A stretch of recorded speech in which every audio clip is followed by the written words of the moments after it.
میں نے اپنے بابا جی کو بہت ہی فخر سے بتایا کہ میرے پاس 2 گاڑیاں ہیں اور بہت اچھا بینک بیلنس ہے، میرے بچے اچھے انگریزی اسکول میں پڑھ رہے ہیں، عزت شہرت سب کچھ ہے، دنیا کی ہر آسائش ہمیں میسر ہے، اس کے ساتھ ساتھ ذہنی سکون بھی ہے۔ میری یہ بات سننی تھی کہ انہوں نے جواب میں مجھے کہا کہ یہ کرم اس لیے ہوا کہ تو نے اللہ کے بندوں کو ٹھونکے مارنا چھوڑ دیں۔ میں نے جب اس بات کی وضاحت چاہی، بابا نے کہا، اشفاق احمد، میری اماں نے ایک اصیل ککڑ پال رکھا تھا۔ اماں کو اس مرغے سے خصوصی محبت تھی۔ اماں اپنی بک مٹھی بھر کے مرغے کی چونچ کے عین نیچے رکھ دیا کرتی تھیں اور ککڑ چونچ چکاتا اور چٹ پٹ 2 منٹ میں پیٹ میں پیٹ بھر کے مسیوں میں لگ جاتا۔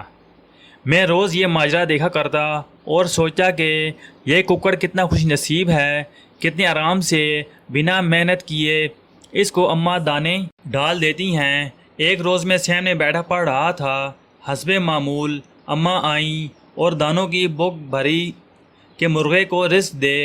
اماں نے جیسے ہی مٹھی آگے کی، مرغے نے اماں کے ہاتھ پر ٹھونک مار دی۔ اماں نے تکلیف سے ہاتھ کو چھٹکا تو دانے پورے صحن میں بکھر گئے۔ اماں ہاتھ سہلاتی اندر چلی گئیں اور ککڑ مرغا جو ایک جگہ کھڑا ہو کر آرام سے پیٹ بھرا کرتا تھا، اب وہ پورے صحن میں بھاگتا پھر رہا تھا، کبھی دائیں جاتا، کبھی بائیں، کبھی شمال، کبھی جنوب۔ سارا دن مرغا بھاگ بھاگ کے دانے چگتا رہا، تھک بھی گیا اور اس کا پیٹ بھی نہیں بھرا۔ بابا دین محمد نے کچھ توقف کے بعد پوچھا، بتاؤ مرغے کے ساتھ ایسا کیوں ہوا؟ میں نے فٹ سے جواب دیا، نہ مرغا اماں کے ہاتھ پر ٹھونک مارتا، نہ ذلیل ہوتا۔ بابا بولا، بالکل ٹھیک، یاد رکھنا، اگر اللہ کے بندوں کو حسد، گمان، تکبر، تجسس، غیبت اور احساس برتری کی ٹھونکیں مارو گے تو اللہ تمہارا رزق مشکل کر دے گا اور اس اصیل ککڑ کی طرح مارے مارے پھرو گے۔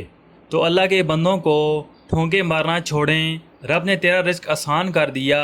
بابا عجیب سی ترنگ میں بولا، پیسہ، عزت، شہرت، آسودگی حاصل کرنے اور دکھوں سے نجات کا آسان راستہ سن لے۔ اللہ کے بندوں سے محبت کرنے والا، ان کی تعریف کرنے والا، ان سے مسکرا کے بات کرنے والا اور دوسروں کو معاف کرنے والا کبھی مفلس نہیں رہتا، آزما کر دیکھ لو۔